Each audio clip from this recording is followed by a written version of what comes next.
हाँ जी, तो सुने, तो अगर मान लीजिए एक एंटिटी दूसरी एंटिटी को क्या कर रही है, टेक ओवर कर रही है। अब टेक ओवर आप किसी को करोगे तो उसे आपको क्या देना पड़ेगा, कंसीडरेशन देना पड़ेगा।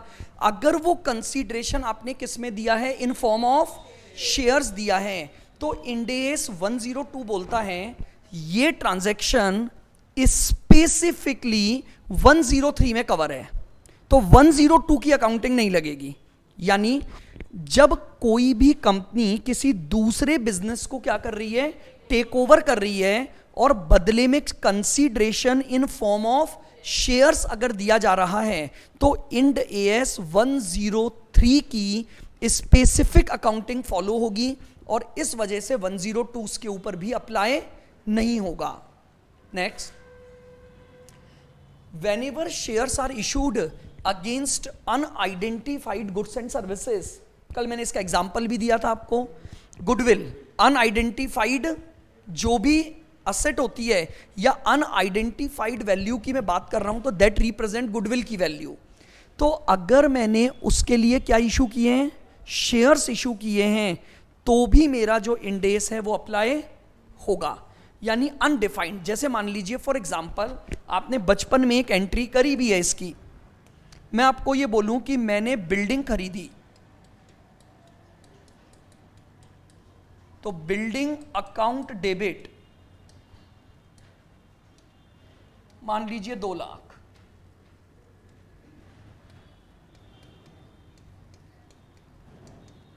स्टॉक अकाउंट डेबिट 80,000,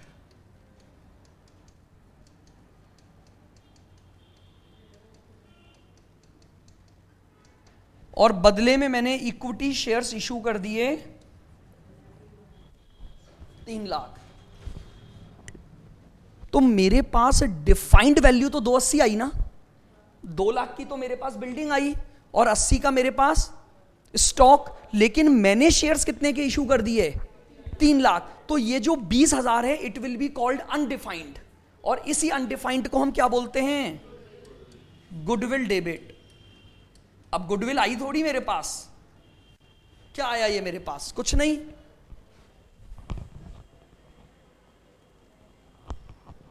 क्लियर बिल्कुल।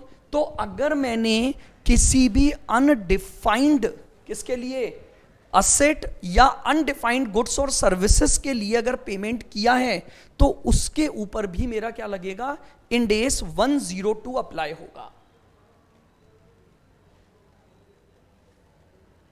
बताइए, यहां तक की बातें हमने अपनी पिछली क्लासेस में कवर कर ली थी। अब आज का पॉइंट पढ़ें अगला। स्वेट इक्विटी किसको देते हो,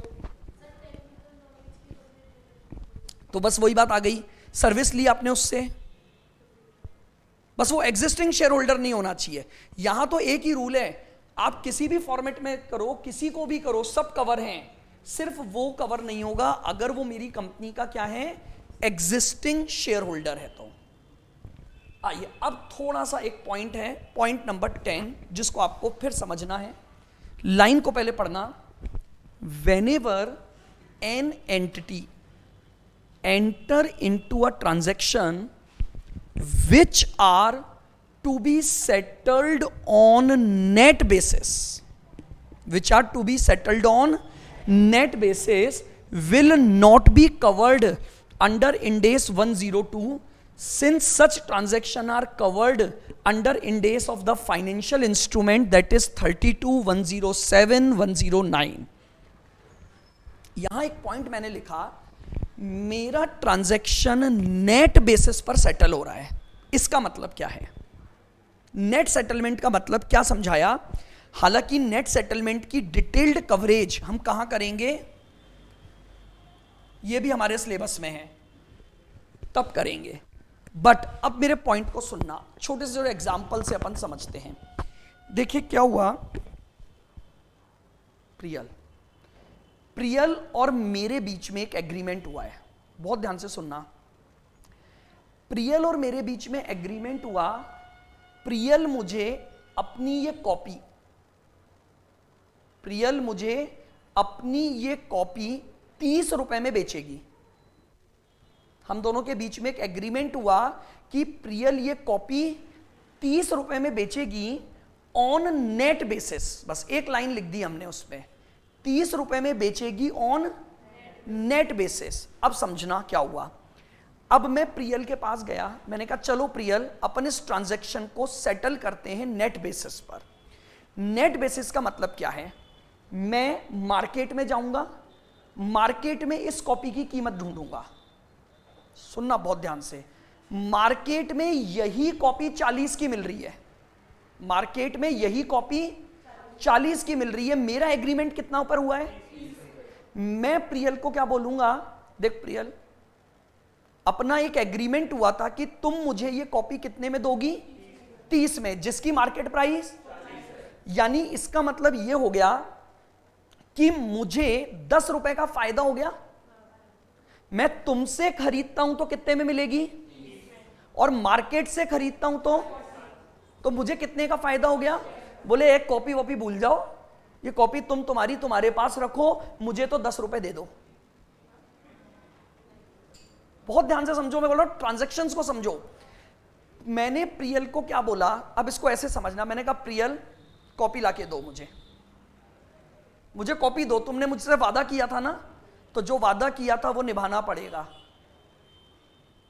तो प्रियल क्या लाके देगी मुझे, कॉपी। अब प्रियल जाएगी मार्केट, ये कॉपी तो उसने काम में ले रखी है, प्रियल मार्केट से कॉपी कितने में लाएगी, 40 में, और मुझे कितने में बेचेगी, यही तो करेगी ना प्रियल। अब अगर मैं मार्केट जाता तो कॉपी कितने में लाता। अब बात को समझना, मैंने ट्रांजैक्शन में एक लाइन लगा दी थी नेट सेटलमेंट। तो मैंने प्रियल को बोला कि प्रियल देखो, तुम कॉपी खरीद के लाओगी 40 में और तुम मुझे बेचोगी तो मैं तुम्हें कितने दूंगा, तुम 40 खर्च करके आओगी और मेरे से कितने रिसीव करोगी, तुम्हारा फायदा नुकसान कितना हुआ, 10 का नुकसान हुआ ना, वो 10 रुपए ही दे दो तुम मुझे, कॉपी वॉपी भूल जाओ, मैं खरीद लूंगा मेरे हिसाब से। अरे मुझे एक बात बताओ ना, मेरे को तो 30 की पड़ी ना अभी भी कॉपी। अब मैं बाजार जाऊंगा, 10 रुपए तो प्रियल से लिए, 30 मेरी जेब से मिलाए, कॉपी ला सकता हूं ना। मैंने प्रियल को बोला कॉपी मत दो, तुम मुझे कॉपी मत दो, क्योंकि मेरे ट्रांजैक्शन के साथ मैंने एक टर्म यूज की थी नेट सेटलमेंट।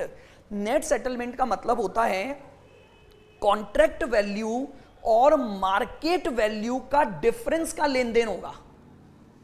कॉन्ट्रैक्ट वैल्यू और मार्केट वैल्यू का डिफरेंस सेटलमेंट होगा। तो जैसे ही नेट सेटलमेंट किसी भी ट्रांजैक्शन पर लग गया ना, भले ही वो ट्रांजैक्शन शेयर का हो, क्या नहीं होगा, इंड एस 102 नहीं होगा। और समझना भी कम समझ आया होगा, क्योंकि ये ट्रांजैक्शन जब यहां पढ़ोगे ना, ये माथा खाते हैं। मतलब क्या तो चल रहा था, अब कहां नेट बेसिस ले आए बीच में। अब सुनो, अब मैं इस ट्रांजैक्शन को वापस समझा रहा हूं, फिर सुनना। एग्रीमेंट क्या हुआ है, पहले वापस सुनना। मेरे और प्रियल के बीच में एक एग्रीमेंट हुआ, उस एग्रीमेंट के तहत प्रियल मुझे अपना मोबाइल देगी, प्रियल मुझे अपना मोबाइल देगी और मैं बदले में प्रियल को मेरे 200 शेयर्स दूंगा। ऑनलाइन ट्रांजैक्शन को सुनना, याद रखना, मेरे और प्रियल के बीच में एग्रीमेंट हुआ, मैं प्रियल से क्या लूंगा, उसका मोबाइल लूंगा और बदले में क्या दूंगा, 200 शेयर्स दूंगा। क्लियर बिल्कुल। ये ट्रांजैक्शन तो शेयर बेस्ड पेमेंट है, मैं आपसे मोबाइल ले रहा हूं, बदले में क्या दे रहा हूं, शेयर्स। अब ये ट्रांजैक्शन करते समय मैंने ब्रैकेट में डाल दिया नेट बेसिस। अब इस ट्रांजैक्शन का लुक ही चेंज हो गया। अब समझना, अब क्या हुआ, एग्रीमेंट क्या हुआ है, प्रियल क्या देगी, मोबाइल देगी, मैं प्रियल को क्या दूंगा, 200 शेयर। अब हमारे बीच में सेटलमेंट की डेट आई, हमने सेटलमेंट में एक वर्ड जोड़ रखा है नेट बेसिस। अब इसका मतलब समझो, अब क्या होगा, जिस दिन हम दोनों सेटलमेंट करने के लिए मिलेंगे, उस दिन इन दोनों चीजों की प्राइस ढूंढी जाएगी। जो मोबाइल प्रियल मुझे देने वाली है, उस मोबाइल की कीमत है मान लो 6,000 रुपए। मोबाइल की कीमत कितनी है, मिल जाएगी मुझे आसानी से मार्केट में जाकर। और मैं जो 200 शेयर प्रियल को देने वाला हूं उन शेयर्स की प्राइस आ रही है 7500। क्या आ रही है? मैं इससे मोबाइल लूं और इसे बदले में शेयर्स दे दिए। This transaction covered under end S 102 क्योंकि सेटलमेंट शेयर्स में हुआ। लेकिन अब मैंने प्रियल को बोला कि प्रियल, ना तुम मुझे मोबाइल दो ना मैं तुम्हें शेयर दूंगा, ये 1500 रुपए पकड़ो और घर जाओ। ये 1500 रुपए पकड़ो और अब समझो प्रियल को क्या देना था, कितने का, और प्रियल को मिलने वाला क्या था, कितनी वैल्यू के। तो ultimately what is the benefit of Priyal? 1500 का ना। मैंने प्रियल को कहा अपने ट्रांजैक्शन को हटा दो, ना तुम मुझे मोबाइल दो ना मैं तुम्हें शेयर्स दूंगा, लेकिन इस ट्रांजैक्शन को अपन नेट बेसिस पर सेटल कर लेंगे और तुम मुझसे आज तुम्हारा फायदा या नुकसान है वो ले जाओ। फायदा कितना बना तुम्हारा, ले जाओ। सिचुएशन को उल्टा कर दिया। मोबाइल की कीमत, शेयर्स की कीमत। अब क्या बोलूंगा मैं प्रियल को, प्रियल मोबाइल अपने पास, शेयर अपने पास, तुम मुझे क्या दे जाओ, 1500 रुपए दे जाओ। इसे कहा जाता है सेटलमेंट ऑन नेट बेसिस। भले ही ये शेयर्स का ही ट्रांजैक्शन था, लेकिन हमने एग्रीमेंट में एक लाइन लिख दी कि ये ट्रांजैक्शन नेट बेसिस पर सेटल करना है। तो अगर नेट बेसिस पर सेटल करना है तो इंडेस 32 लग जाएगा, इंडेस 102 अप्लाई नहीं होगा। अब बताओ समझ आया point? Online? Yes sir, yes sir, पक्के से? Yes sir. कोई भी डाउट हो तो बता देना भाई, मैं दोबारा बता दूंगा। क्लियर है बिल्कुल? सर इसमें जैसे आपने बताया कि नेट बेसिस में सेटलमेंट हो जाएगा, तो हाँ जी। जिस चीज के लिए नेट बेसिस हो रहा है तो वो चीज रिसीव्ड हो जाएगी कॉन्ट्रैक्ट के अनुसार? हाँ बिल्कुल बताई जाएगी ना, नहीं तो ऐसे तो कैसे होगा। आपने अगर सुना हो कभी नाम बचपन में, फ्यूचर्स, ऑप्शंस, ये सब वही है, यही सब ट्रांजैक्शंस होते हैं। वो मैंने फ्यूचर कॉन्ट्रैक्ट कर लिया कि मैं तुम्हें ये दूंगा, मैं तुमसे ये लूंगा, तो उसमें हमें डिफाइंड करना पड़ता है इतने शेयर दूंगा, इतनी वैल्यू की चीज लूंगा। अब यहां पर मैंने डिफाइन किया मोबाइल लूंगा, अब वैल्यू डिफाइन नहीं की ना, तो सेटलमेंट के दिन की मार्केट प्राइस ढूंढी जाएगी। ये तो डिफाइन करना पड़ेगा ना। कल को मैं प्रियल को ये बोल दूं कि मैं तुम्हें 200 शेयर दूंगा और तुमसे तुम्हारा घर ले लूंगा, तो प्रियल बोलेगी ये तो डिसाइड ही नहीं हुआ था। मैंने कहा कहां लिखा है बताओ एग्रीमेंट में। तो हमें एग्रीमेंट में ये तो पक्का बताना पड़ेगा। अगर हम प्राइस, भले ही प्राइस तो कैसे बताऊंगा, मुझे एक बात बताओ, मैंने प्रियल को बोला कि मैं तुम्हें 200 शेयर दूंगा, अब मुझे तो खुद ही नहीं पता ना कि जिस दिन सेटलमेंट होगा उस दिन 200 शेयर की प्राइस क्या होगी, क्योंकि मार्केट में शेयर की प्राइसेस तो रोज फ्लक्चुएट होंगी। तो अगर रोज प्राइसेस फ्लक्चुएट होंगी तो हमें पता ही नहीं है। लेकिन हमने दो बातें डिफाइंड कर ली वहां। पहला पॉइंट सेटलमेंट नेट बेसिस पर होगा, और दूसरा मैं 200 शेयर दूंगा और मैं मोबाइल लूंगा। अब जिस दिन ये सेटलमेंट होगा ना, मैं उस दिन की प्राइसेस के आधार पर अपना सौदा सेटल कर लूंगा कि भैया आज शेयर की प्राइस क्या है और आज मोबाइल की वर्थ क्या है। जो भी डिफरेंस होगा वो डिफरेंस हम क्या करेंगे, हम कैश में लेन देन कर लेंगे। इसे बोला जाएगा नेट सेटलमेंट बेसिस।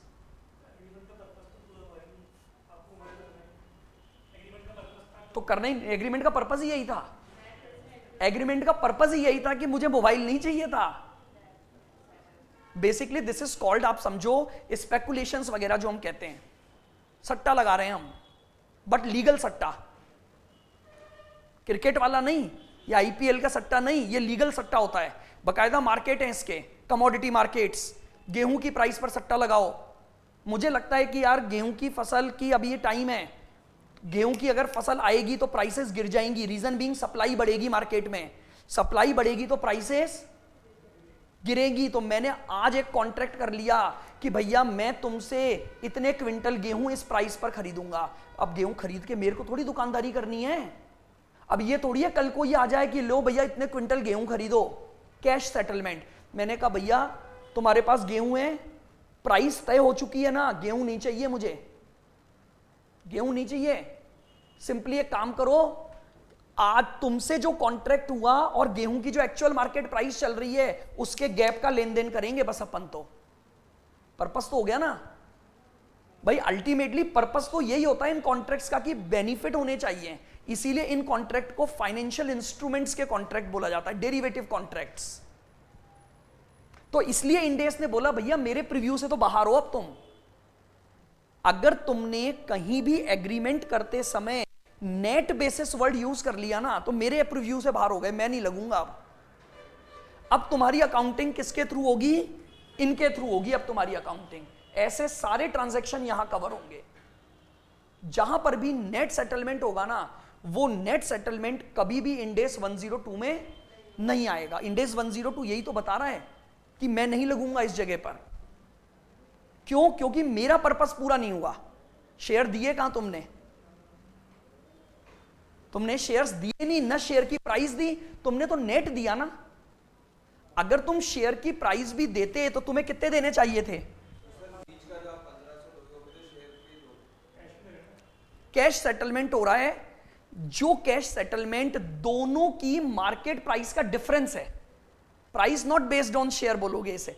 और एक्चुअली में इसको इसलिए नहीं लिया, वही बात आ गई जैसे मैंने आपको बोला बिजनेस कॉम्बिनेशन, तो स्पेसिफिकली कवर किया ना। तो जितने भी डेरिवेटिव ट्रांजैक्शन हैं उनको इंडेस 32 ने कवर किया है। वो बोल रहा है जो भी ट्रांजैक्शन नेट बेसिस पर सेटल होगा ना उस पर केवल मेरा अधिकार है, उसकी अकाउंटिंग केवल 32 करवाएगा। बहुत क्लियर कट, बहुत इन्होंने जब ये इंडेस बनाए ना बहुत क्लियर कट प्रोविजन डाले कि भैया इंडेस 2 का पर्पस ही नहीं था ये कि आप नेट बेसिस पर सेटल कर लो। नेट बेसिस पर सेटल करना है आप इमीडिएटली इसकी अकाउंटिंग कर दो ना।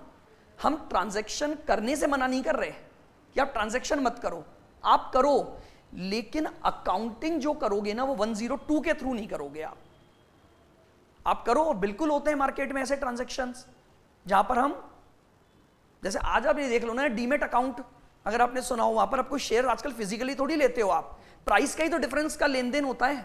वो सब यहां कवर होते हैं, वो सब यहां कवर होते हैं। 32, 107, 109। भाई क्या करते हो आप डीमेट अकाउंट में? पहले परचेस कर लोगे, क्या फिजिकली आए क्या? हाँ, एक अलग वो होता है कि अगर आप फिजिकल डिलीवरी चाहते हो तो बताना पड़ता है आपको, तो वो तो यहां पर भी हो गया। फिजिकल डिलीवरी हो गई, मान लो मैंने प्रियल को बोल दिया मैं तो फिजिकली डिलीवर करूंगा चीजों को, तो अपने आप बोलेगा इंडेस 102 लगा दो। भाई अगर मान लो मैंने प्रियल के साथ एग्रीमेंट ये किया, कोई नेट बेसिस वर्ड नहीं जोड़ा, मैंने बोला तुम मुझे मोबाइल दोगी मैं तुम्हें 200 शेयर दूंगा, तो अब ये ट्रांजैक्शन किस में सेटल हुआ? तो इमीडिएटली 102 ये नहीं लगेगा, मैं इमीडिएटली 102 पर चला जाऊंगा। जैसे ही मैंने ये बोल दिया कि ट्रांजैक्शन को नेट बेसिस पर सेटल करूंगा, 102 से बाहर आ जाऊंगा और अकाउंटिंग 32 या 107 पर शिफ्ट हो जाएगी। बोलिए, क्लियर सबको? सर Yes, हाँ sir. जी बोलो। सर आप एक बार ये बता देना, आपने बताया था ना जो डिफरेंट ट्रांजेक्शन लेके कि जहाँ पे मार्केट वैल्यू ज्यादा है और कम है, तो एक बार कंपैरिजन करके बता दो। वापस बोलो, एक बार मुझे समझ नहीं आया, वापस बोलो। सर आपने बताया था ना जहाँ पे जैसे फोन की प्राइस तो 1000 है और मार्केट वैल्यू 7500 है, इनके सर अगर ये उल्टा हो तो क्या ट्रांजेक्शन? उल्टा ये वाला केस, हाँ सर। तो इसमें मैं ले लूंगा ना प्रियल से। भाई प्रियल को मुझे मोबाइल देना है जिस मोबाइल की वर्थ है 7500, और प्रियल को मुझसे शेयर्स लेने हैं जिनकी कीमत है 6000। तो प्रियल के पास से आउटफ्लो 7.5 होना चाहिए और उसको इनफ्लो मिलना चाहिए था 6000 का। तो भैया सीधी सी बात है, प्रियल से 1500 ले लूंगा बस मैं। 1500 लेते ही मेरा ट्रांजैक्शन सेटल हो गया। ओके।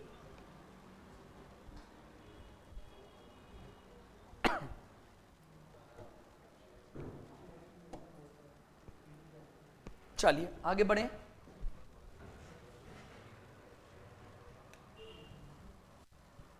अब देखिएगा एक पॉइंट और लिखा है यहां पर मैंने, share based payment transaction also includes transaction between parent company and subsidiary company. सुने ये नाम, parent and subsidiary. Parent company कौन सी होती है? यानी एक कंपनी में अगर आप मोर देन 50% होल्डिंग राइट मतलब शेयर राइट ले लेते हो तो आप तो बन जाओगे पेरेंट कंपनी और दूसरी वो कंपनी आपकी सब्सिडरी। अब इंडेस 102 ने क्या बोला समझना, देखो ये तो है पेरेंट कंपनी, ये है सब्सिडरी 1 और ये है सब्सिडरी 2। ये तो पेरेंट कंपनी है और ये कौन है? S1 और S2। अब सुनना, ट्रांजैक्शन को ध्यान से देखो। जो S2 है ना, इस S2 ने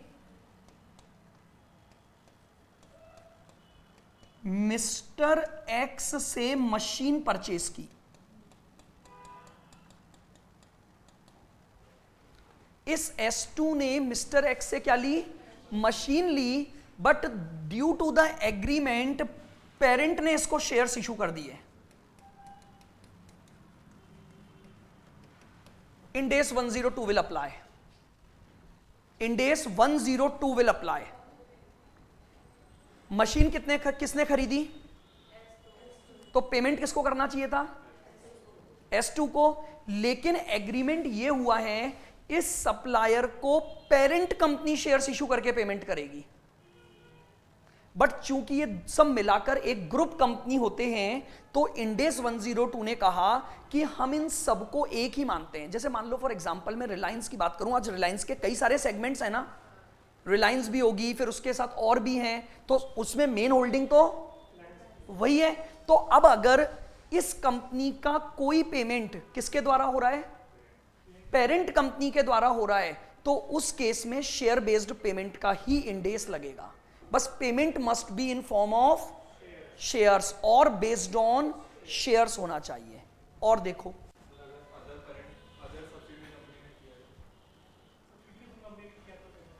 इसने खरीदा, इसने पेमेंट किया, तो ये कर ही नहीं सकती जब तक उसकी परमिशन नहीं लेगी, तो यानी उसी की परमिशन से हुआ होगा। कंट्रोल आ गया ना भाई। कंट्रोल के मुझे एक बात बताओ, अगर मेरे पास किसी का कंट्रोल है तो कंट्रोल का मतलब क्या होता है? उसके सारे ऑपरेटिंग और फाइनेंशियल डिसीजन मैं लूंगा, तो वो तो कर ही नहीं सकती। अगर वो कर रही है तो इसका मतलब किसकी परमिशन से कर रही होगी? पेरेंट की, तो ऑटोमेटिकली कवर हो गया। ठीक है, मान लो पेरेंट ने कुछ खरीदा और इसने दिया तो भी कवर है। अगर पेरेंट ने मान लो कोई रॉ मटेरियल खरीदा और उसके लिए शेयर किसने इशू कर दिए? सब्सिडरी ने इशू कर दिए, तो वो भी पेरेंट नहीं करवाए होंगे। भाई जहां कंट्रोल आ गया ना, तो कंट्रोल का मतलब हो गया सारी डिसीजन मेकिंग पावर आ गई। आज एक बात बताओ, मेरे पास रिलायंस के 100 शेयर हैं, मैं अंबानी को रोक सकता हूं क्या कोई काम करने से? अरे कैसे कर दिया तुमने, ये प्लांट खरीद के शेयर कैसे दे दिए, मुझसे तो पूछा ही नहीं। भाई मेरे पास कंट्रोल थोड़ी है, कंट्रोल किसके पास है? तो भैया वो जो डिसीजन लेगा उससे मैं तो ऑटोमेटिकली बाउंड हूं, बाकी शेयर होल्डर क्या नहीं कर सकते? भाई क्वेश्चनिंग थोड़ी कर सकते हो आज अपन कि मेरे पास 100 शेयर है तो मैं पहुंच जाऊं रिलायंस के ऑफिस में, तो भाई कैसे कर दिया ये, तो नॉट पॉसिबल। तो कंट्रोल आते ही उसके पास सारी डिसीजन मेकिंग पावर आ गई। तो इसलिए इंडेस 102 ने सिर्फ एक लाइन लिख दी, अगर कोई भी ट्रांजैक्शन पेरेंट और सब्सिडरी के बीच में हुए हैं ना, जहां शेयर्स के कोई ट्रांजैक्शन हुए होंगे, उन सभी के ऊपर क्या लगेगा? इंडेस 102 अप्लाई हो जाएगा। अब मैंने आपको इंडेस 102 की बेसिक समरी खत्म कर दी। एप्लीकेबिलिटी, नॉन एप्लीकेबिलिटी के ये सारे पॉइंट हैं जो आपके पास क्वेश्चन में बनते हैं। आओ अब जैसे इस पर बेस्ड मैंने आपको बताया था क्वेश्चन आते कैसे हैं।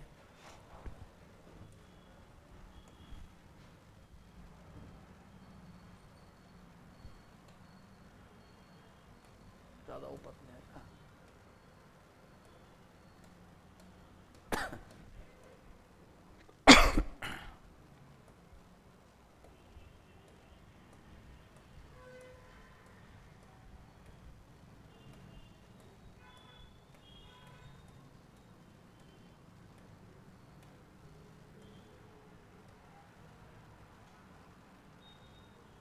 केस स्टडी 1 देखिए, इसने क्या पूछा है? आइडेंटिफाई वेदर इंडेस 102 इज एप्लीकेबल और नॉट। आपको बताना है कि इन सिचुएशन में क्या इंडेस 102 एप्लीकेबल होगा या नहीं होगा। पहली सिचुएशन देखो, a management committee of an entity has initiated a plan to provide some stock option to its employee, but there are some terms which are yet to be finalized and the plan is not yet communicated to the employee. Not applicable. Not applicable. Clear? Online? Yes, sir. Yes, हाँ, sir. बताते रहा करो आप। Issue of shares for a charity without any consideration. Yes, consideration जरूरी नहीं है। Applicable. कोई जरूरी नहीं है कि मुझे कुछ मिलना चाहिए, मैंने शेयर इशू किए, 102 में कवर है। Service maintenance agreement has been entered by an entity with one of the supplier who is outsider for the entity and requires to pay for these services by issuing the equity shares of the entity. Yes. मैंने एक service agreement किया Applicable. जो एक third party था purely, वो अपनी services देगा, मैं बदले में उसको क्या दूंगा? Equity. Yes. An entity issue right shares to all its shareholder which include employee of the company also. No applicable. कोई हो, एम्प्लॉई हो, कुछ भी हो, अगर वो मेरी कंपनी का एग्जिस्टिंग शेयर होल्डर है, उसे कोई भी शेयर देना 102 को अट्रैक्ट नहीं करेगा। अब parent company issue options to the employee of the subsidiary company. हाँ, ऐसे होता है। पेरेंट सब्सिडरी, एम्प्लॉय किसका है? Yes. सब्सिडी। शेयर कौन दे रही है? शेयर तो इशू हो रहे हैं ना। और पेरेंट और सब्सिडरी को तो एक ही माना है, दो जिस्म एक जान। पेरेंट सब्सिडरी यही है। तो अगर पेरेंट अपने शेयर इशू कर रही है किसको? सब्सिडरी के एम्प्लॉय को, तो वो भी आपका इंडेस 102 में कवर होगा। Subsidiary issue share option to its employees based on the price of equity share of its parent company. एक कितने ही घुमा दे, Applicable. खाना ऐसे खा लो चाहे घुमा के ऐसे खा लो, खाना तो यहीं से खाओगे। तो पेरेंट और सब्सिडरी तो वैसे भी एक ही हैं। बट कई बार क्या होता है ना, जब केस रहते हैं वो लैंग्वेज में घुमा देता है, बोले यार लिख क्या दिया। अब उसने क्या बोला देखो, शेयर सब्सिडरी, एम्प्लॉय सब्सिडरी का, लेकिन बोल रहा है जब पेमेंट करूंगा ना तुझे, तो शेयर की प्राइस वो लूंगा जो पेरेंट की चल रही होगी। पेमेंट तुझे करूंगा लेकिन प्राइस कौन सी उठाऊंगा?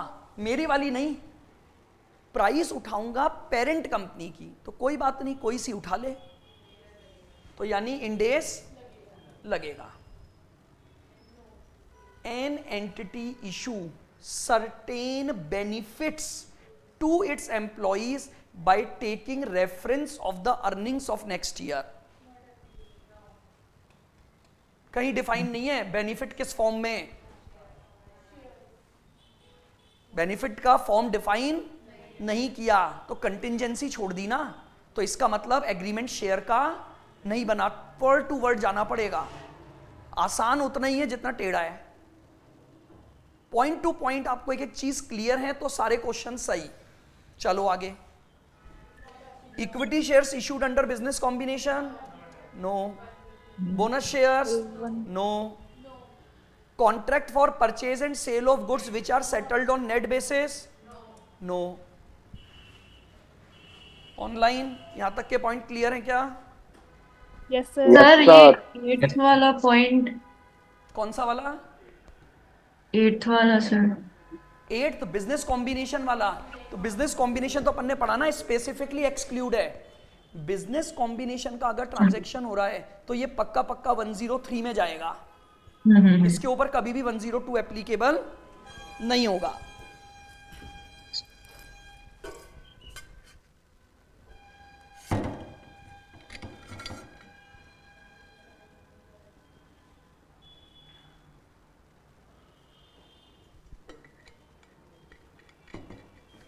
चलें आगे।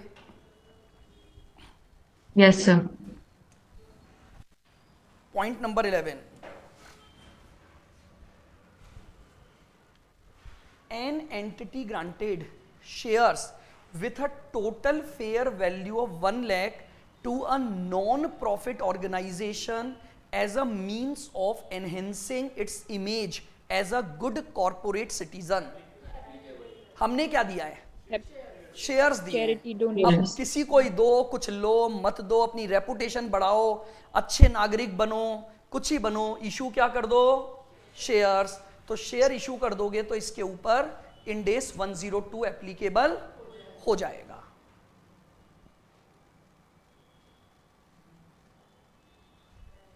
केस स्टडी 2 देखो, ये एक पेरेंट है और इसकी दो सब्सिडरी हैं, सब्सिडरी 1 और ये इस सब्सिडरी के एम्प्लॉय और ये इस सब्सिडरी के एम्प्लॉय। ट्रांजैक्शन क्या दिया? If parent entity A issue shares to the employees of subsidiary 1, इनको शेयर दे रहे हो और शेयर कौन इशू कर रहा है? पेरेंट कंपनी शेयर दे रही है। बताओ क्या ये 102 लगेगा? लगेगा। और 102 लगेगा। किसकी बुक्स में लगेगा? शेयर्स किसने इशू किए हैं? पेरेंट ने। Parent तो company। यानी इंडेस 102 लगेगा और किसकी बुक्स में लगेगा? पेरेंट कंपनी की बुक्स में लगेगा, क्योंकि शेयर इशू कौन कर रहा है? पेरेंट कंपनी कर रही है। दूसरा point, subsidiary 2 issue share option to their employees for the services rendered to subsidiary 2। Subsidiary 2 के एम्प्लॉय से सब्सिडरी 2 ने ही सर्विसेज ली हैं और उनको बदले में क्या दे रही हैं? शेयर्स। लगेगा। और कौन लगाएगी? तो it is a share based payment transaction in the books of subsidiary 2, यानी उसकी अकाउंटिंग सब्सिडरी 2 अपनी बुक्स में करेगी। अब बताओ,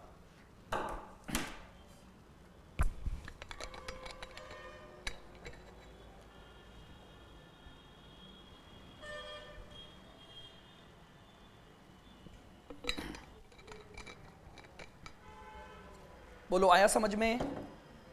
इजी है? सर यस जी बोलो। सर। हाँ बोलिए। सर इस केस में अगर ऐसा होता है कि सब्सिडी फर्स्ट से है ना, सब्सिडी 2 सर्विस रेंडर कर रही है, तो फिर क्या होता? शेयर कौन दे रहा है? Subsidy first. कोई फर्क नहीं पड़ेगा।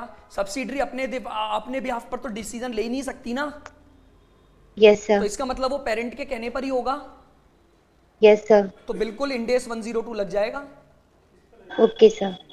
सर शेयर्स किसके जा रहे हैं? सब्सिडरी 1 के जा रहे हैं, तो एंट्री वो करेगी, क्योंकि शेयर्स जो इशू कर रहा है ना भाई, अल्टीमेटली इंडेस 102 का ऑब्जेक्ट है शेयर कौन इशू कर रहा है। अब कहे भले ही पेरेंट रही हो, लेकिन शेयर किसके जा रहे हैं? S1 के जा रहे हैं, तो S1 की बुक्स ऑफ अकाउंट्स में एंट्री हो जाएगी इसकी। केस स्टडी 3,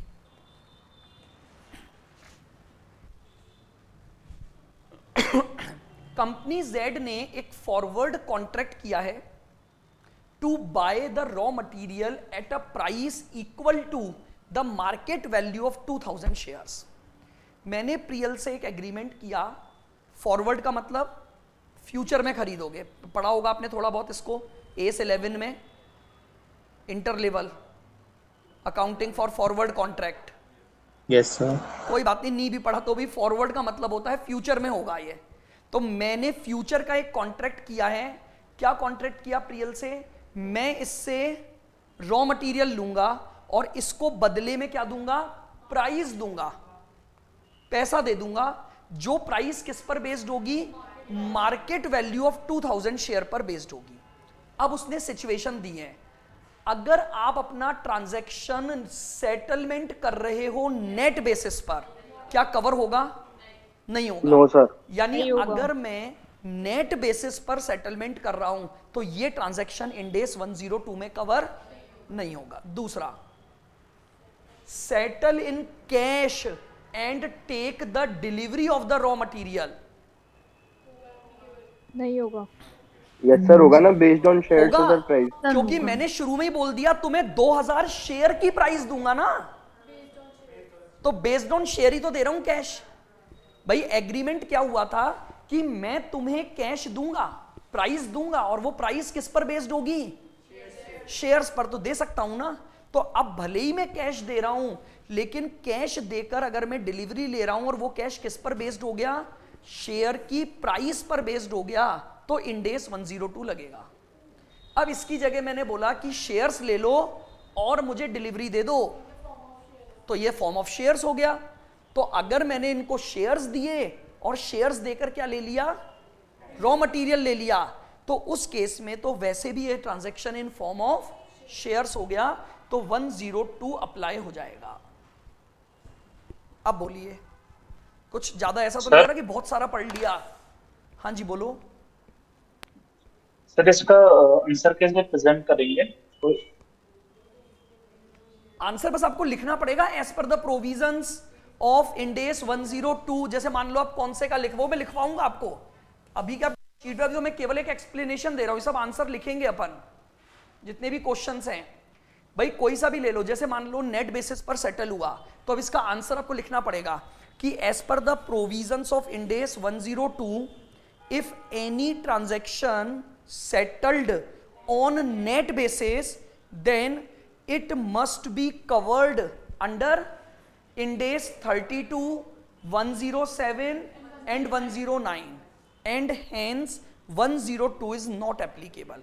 यानी आप ये मान लो ऊपर जो मैंने लाइनें लिखी है ना, वही इनके आंसर बनेंगे। ऊपर जो 9-10 पॉइंट अभी अपन पढ़ रहे थे ना, बस वही सेंटेंस आएगा और उसके साथ एक और लाइन जोड़नी पड़ेगी, एज पर the provisions of Ind-AS 102। Clear?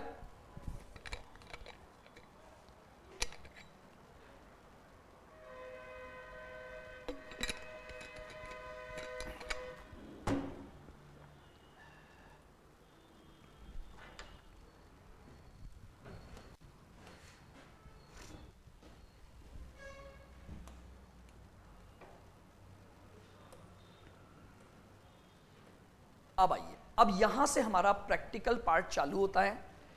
इस इंडेस में 3 तरह की अकाउंटिंग बताई गई है, यानी 3 तरह के ट्रांजैक्शंस को लेकर के अकाउंटिंग करना सिखाया है। Types of share based payment transaction, कितने तरह के शेयर बेस्ड पेमेंट ट्रांजैक्शन हम करते हैं उनको बताया। पहला होगा equity settled plan. Equity settled plan का मतलब क्या हो गया? मैं ट्रांजैक्शन करूंगा, कोई भी ट्रांजैक्शन जो करूंगा इसका settlement in form of shares ही होगा, इन फॉर्म ऑफ शेयर्स ही होगा, उसे बोलूंगा इक्विटी सेटल्ड प्लान। नाम से ही बता रहा है, इस ट्रांजैक्शन का सेटलमेंट केवल और केवल इन फॉर्म ऑफ शेयर्स होगा। कैश सेटल्ड प्लान होगा कैश में, लेकिन वो कैश निकाला कैसे जाएगा? बेस्ड ऑन शेयर्स होगा तो कैश में। अगर ये प्लान कैश सेटल्ड प्लान है तो इस प्लान का सेटलमेंट तो कैश में होगा, लेकिन वो जो कैश में कैलकुलेट करूंगा वो कैश किस पर बेस्ड होगा? वो शेयर्स पर बेस्ड होगा। वो प्लान यहां कवर होगा। और तीसरा है ऑप्शनली सेटल्ड प्लान। सामने वाले को ऑप्शन दूंगा, तुम चाहो तो शेयर्स ले लेना, तुम चाहो तो शेयर्स पर बेस्ड कैश ले लेना। कैश ले लेना, लेकिन कैश किस पर बेस्ड होना चाहिए? शेयर्स। उस प्लान को हम बोलेंगे ऑप्शनली सेटल्ड प्लान। तो यानी इस इंडेस में आप 3 अकाउंटिंग पढ़ोगे, accounting for equity settled plan, accounting for cash settled plan और accounting for optionally settled plan. Clear? बिल्कुल। पहला plan yes. Equity settled plan, नाम से अपने आप को डिफाइन कर रहा है, कुछ भी लिखने की जरूरत नहीं। इक्विटी सेटल्ड प्लान का मतलब हो गया the settlement will be takes place in form of equity shares. जो सेटलमेंट होगा वो किस में होगा? In form of equity shares के फॉर्म में होगा। अब यहां पर मैंने कैटेगरी बनाई क्या क्या ट्रांजैक्शंस होंगे, कैसे कैसे अकाउंटिंग होगी। सिचुएशन नंबर 1, ध्यान से सुनना। Equity shares are issued against the purchases of raw material. मैंने रॉ मटेरियल खरीदा और रॉ मटेरियल का payment in form of shares किया है।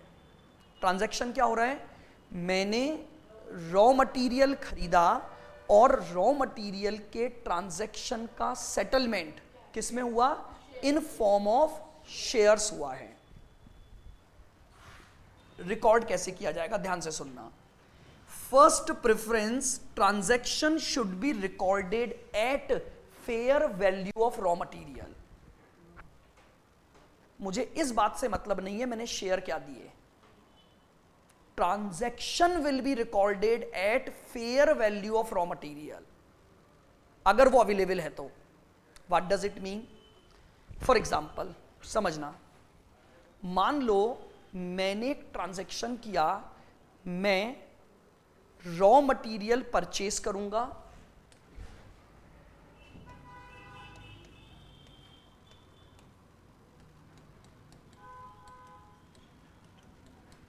And issued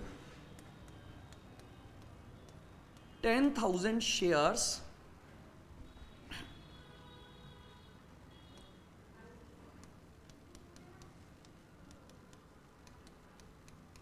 each. Fair value of raw material 1,20,000. ये ट्रांजैक्शन हुआ है, रॉ मटेरियल परचेस किया है जिस रॉ मटेरियल की फेयर मार्केट वैल्यू 1,20 है। रॉ मटेरियल परचेस की फेयर मार्केट वैल्यू, मैंने शेयर ज्यादा थोड़ी लिख दिया ना, हाँ ठीक है। और एग्रीमेंट हुआ इसका पेमेंट शेयर्स द्वारा करूंगा। कितने शेयर दूंगा सामने वाले को, 10,000 शेयर्स दे दूंगा। रूल नंबर 1, आप ये देखो कि जिस ट्रांजैक्शन में आप एंटर हो रहे हो क्या उसकी फेयर मार्केट वैल्यू अवेलेबल है या नहीं है। दो ही रूल हैं, अगर फेयर मार्केट वैल्यू मिल गई तो फेयर मार्केट वैल्यू पर एंट्री होगी, और अगर फेयर मार्केट वैल्यू नहीं मिली तो जो सिक्योरिटी इशू की है उसके ऊपर एंट्री होगी।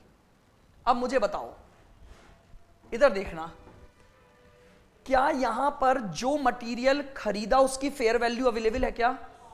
तो मैं एंट्री डालूंगा stock account debit. Stock debit कितने का स्टॉक आया, 1,20 पर रिकॉर्ड हो जाएगा। 2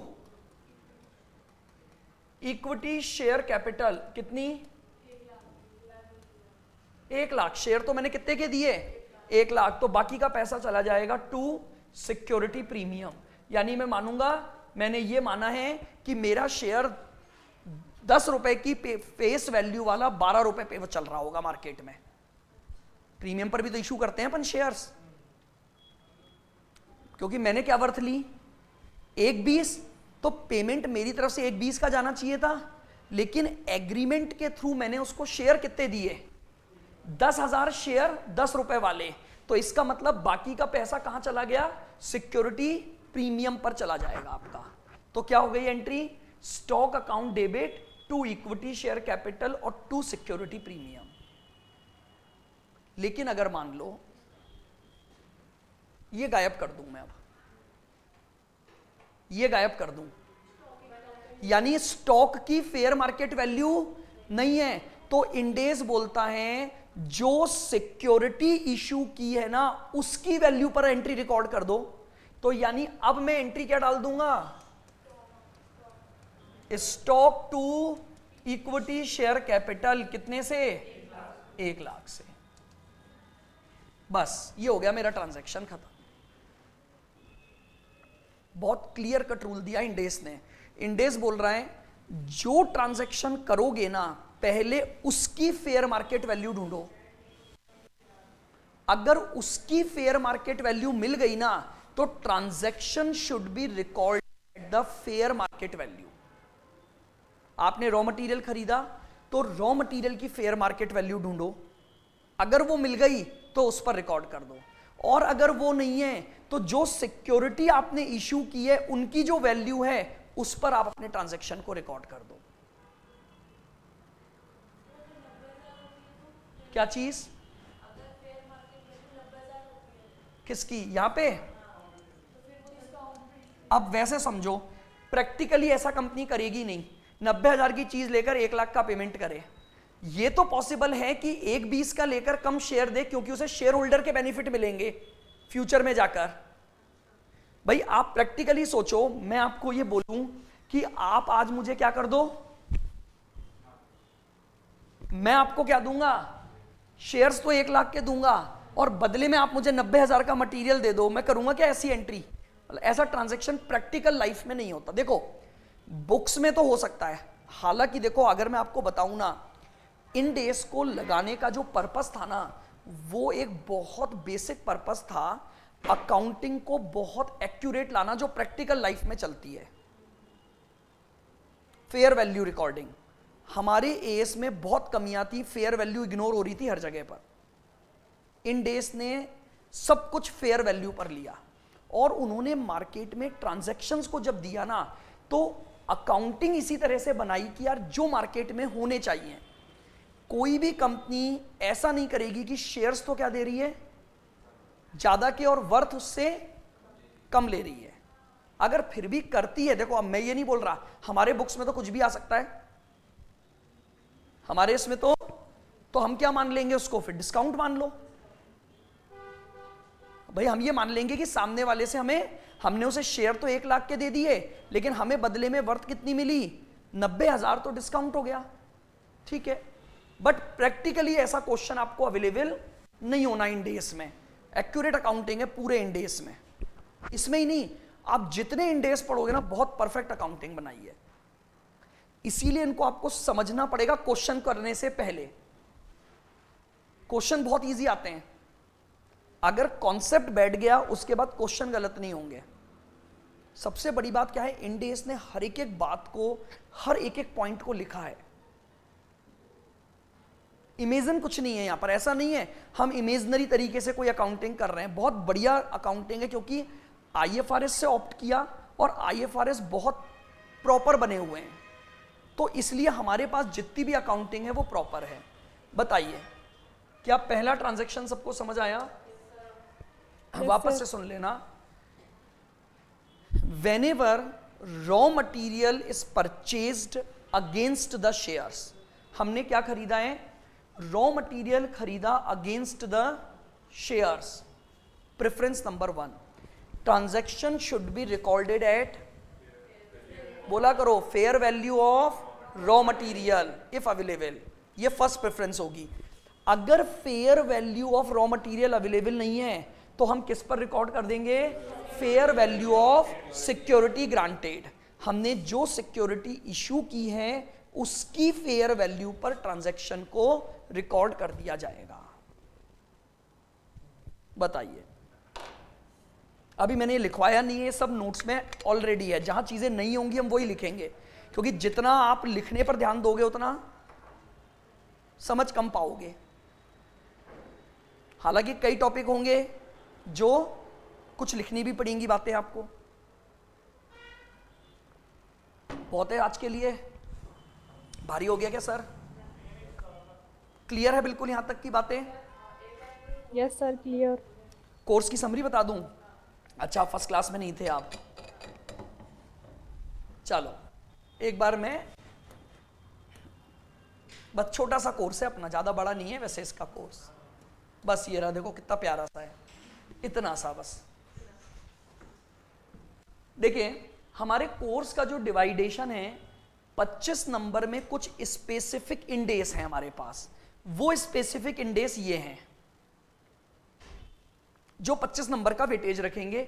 इंडेस 8, इंडेस 12, इंडेस 16, इंडेस 116, इंडेस 21, 23, 36, 38, 102, 108, 113 और 115। ये वाला जो सेगमेंट है ये 25 नंबर कवर करेगा आपके, जिसमें ये करीबन कितने हो गए आपके पास, 12। 12 स्पेसिफिक इंडेस हैं, बाकी इन्होंने यहां पर नहीं लिए, ठीक है। ये 25 नंबर का वेटेज है। सेकंड जो है आपका वो 15 नंबर है, जिसमें आपके पास 3-4 टॉपिक कवर हैं।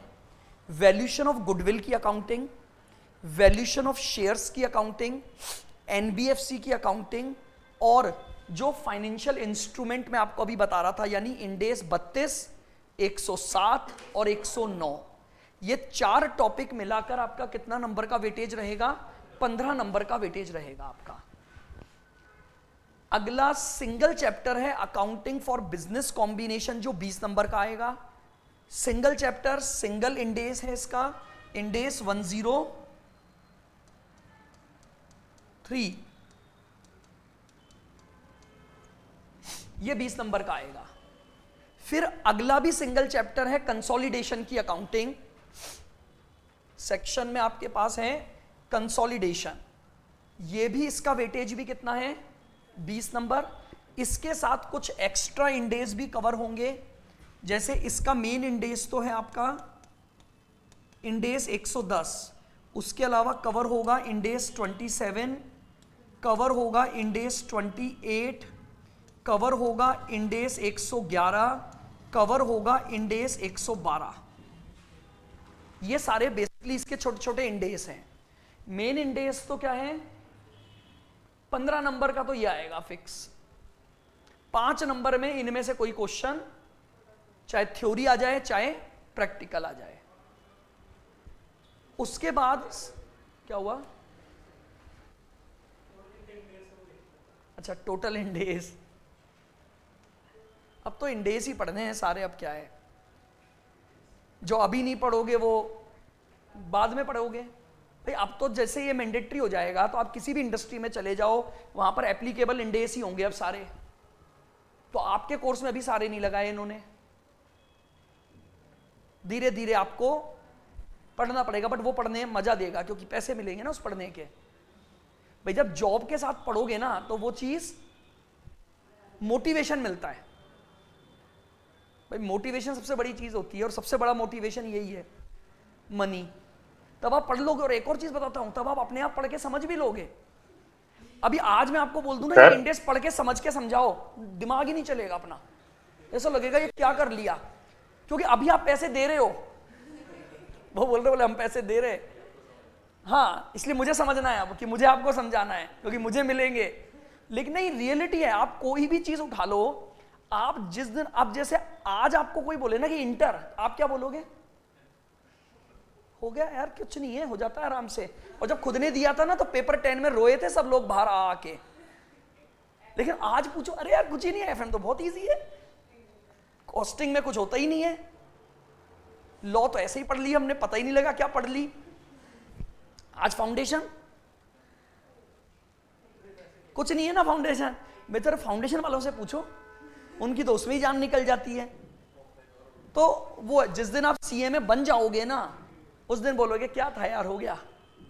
तो बस वो एक सिंपल सी बात। ये जो चैप्टर है आपका 10 नंबर का वेटेज, रीसेंट डेवलपमेंट, यहां पर कई छोटे छोटे थ्योरी कम प्रैक्टिकल टॉपिक हैं। कुछ रीसेंट डेवलपमेंट हुए हैं हमारे इकोनॉमी में, हमारे एनवायरनमेंट में, उनसे रिलेटेड कुछ बातें यहां पर हम सीखेंगे। Bottom line reporting, sustainability reporting, integrated reporting, CSR reporting, human resource, value added, ये कुछ नए कॉन्सेप्ट्स हैं जो कॉन्सेप्ट्स न्यूली इंट्रोड्यूस हुए, इसलिए इस चैप्टर का नाम ही इन्होंने यही लिखा, रीसेंट डेवलपमेंट इन अकाउंटिंग। ये सब न्यूली एडेड कॉन्सेप्ट्स हैं। और लास्ट जो यूनिट है आपकी गवर्नमेंट अकाउंटिंग, जो 10 नंबर की है, थ्योरी है पूरी 10 नंबर की, जहां पर आपके पास थ्योरी का क्वेश्चन आएगा कि गवर्नमेंट की अकाउंटिंग से रिलेटेड क्या क्या बातें हैं आपके पास। जनरली ये जो 20 नंबर है ना, इसमें एक ही प्रैक्टिकल आएगा, बाकी थ्योरी आएगी पूरी, बाकी सब में प्रैक्टिकल आएगा। छोटे छोटे क्वेश्चन आ सकते हैं थ्योरी के, जैसे एक्चुअली में क्या है, इसका वेटेज 20 नंबर है, 16 नंबर का प्रैक्टिकल आ जाएगा, 4 नंबर की इन्हीं टॉपिक्स में से थ्योरी आ जाएगी। एमसीक्यू में आ जाए भाई, जैसे मान लो इंडेस है तो 110 के साथ 27, 28, 111, 112 सब हैं, तो ये क्या करेंगे, 110 का 16 नंबर का प्रैक्टिकल दे देंगे, 111 की 4 नंबर की थ्योरी डाल देंगे, हो गया 16 और 4 20 कवर सब करेंगे ये। आप ये मान लेना जितने टॉपिक है ना, कोई 2-3 टॉपिक छूटेंगे, बाकी सब कुछ पेपर में आएगा। पेपर पैटर्न चेंज होगा न्यू सिलेबस में। रीजन बीइंग इन्होंने जितने टॉपिक ऐड किए हैं ना, तो उनका रीजन ही यही है कि अब वो आपको इन सब की नॉलेज दें। सब थोड़ा थोड़ा कर देंगे ये, कभी का मतलब भाई 4 नंबर में अब 3 इंडेस हैं, अब 3 में से कौन सा आएगा आपको नहीं पता, आप रिस्क पर जा भी नहीं सकते। हमारी तो एक रिस्क 6 महीने आगे सरका देती है हमें। तो आपको तो चाहे थ्योरी हो चाहे प्रैक्टिकल हो, कवरेज अपने कोर्स का पूरा रखना है, ठीक है। अभी हमने जो चालू किया है वो ये किया है, ये आप मान के चलिए इसका अभी तक का ट्रैक रिकॉर्ड है 100% in exam, 6 to 8 marks weightage, 25 में से 6 से 8 नंबर का वेटेज, तो 100% अभी तक इसका आ रहा है। कोई अटेम्प्ट ऐसा नहीं गया जिसमें इसका क्वेश्चन नहीं आया हो। तो अब हमने ही थोड़ी पाप किए हैं कि हमारे अटेम्प्ट में नहीं आएगा, तो हमारे में भी आएगा। नोट्स बहुत जल्दी मिल जाएंगे। क्या बोल रहे हो? नहीं नहीं, वो तो एक मछली पूरे तालाब को गंदा कर देती है ना। अगर एक भी पापी है तो भुगतना तो सबको ही पड़ेगा। चलिए ठीक है।